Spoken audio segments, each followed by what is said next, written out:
Bismillahirrahmanirrahim. Assalamualaikum warahmatullahi wabarakatuh.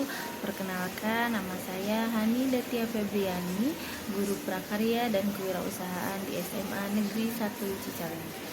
Kali ini kita akan membahas mengenai bagaimana caranya atau bagaimana langkah-langkah dalam membuat sebuah usaha atau ketika kita mau membuat usaha, tentu ada langkah-langkah yang harus kita jalani.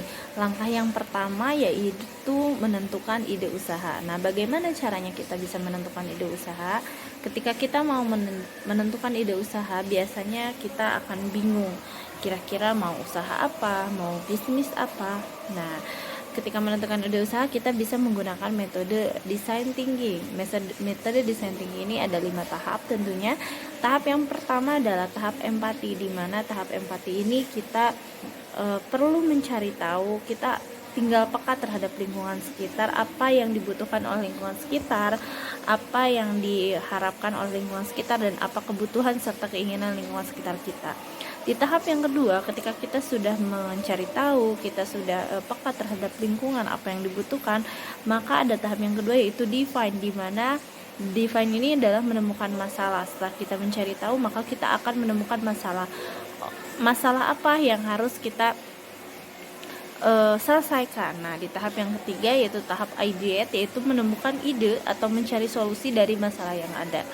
Tahap yang keempat adalah prototype, yaitu tahap di mana ide yang sudah kita rencanakan, kita akan buat prototipenya atau sering disebut dengan sampelnya, sesuatu karya yang sama persis yang akan kita jual.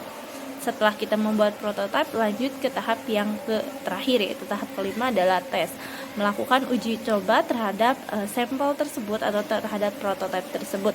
Kita bisa melihat dengan tes tersebut atau uji coba tersebut, apa respon dari orang-orang terdekat kita, apakah makanan atau produk yang kita buat sesuai dengan keinginan mereka, apakah sudah layak untuk diperjualbelikan atau belum. Ketika misalnya ide tersebut, prototipe tersebut sudah diterima oleh banyak orang, maka kita tinggal melanjutkan ke tahap produksi. Jika misalnya tidak bisa buat, dan yang kedua adalah membuat nama perusahaan atau membuat nama produk yang disebut dengan brand.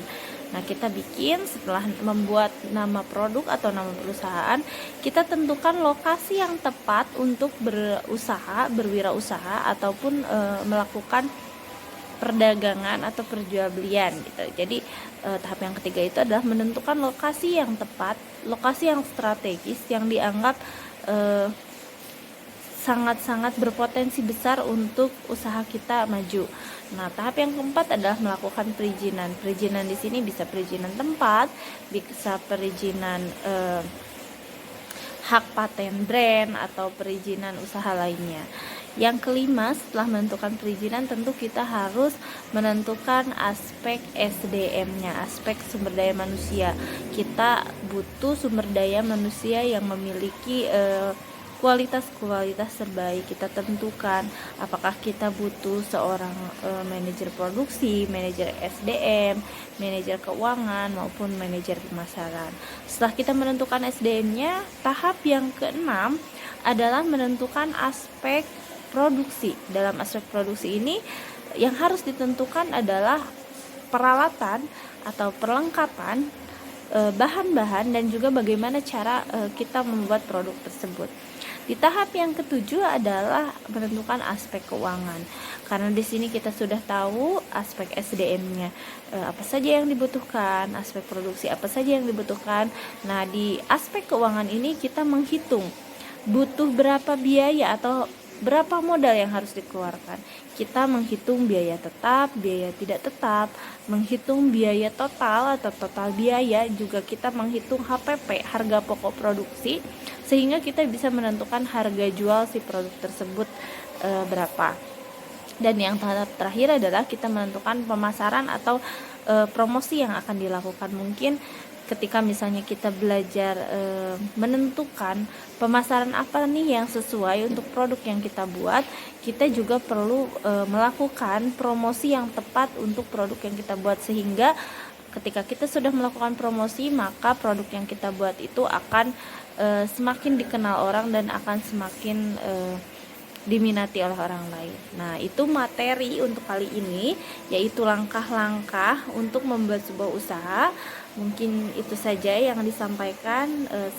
Bulan selanjutnya mari kita bahas materi yang selanjutnya. Terima kasih. Assalamualaikum warahmatullahi wabarakatuh.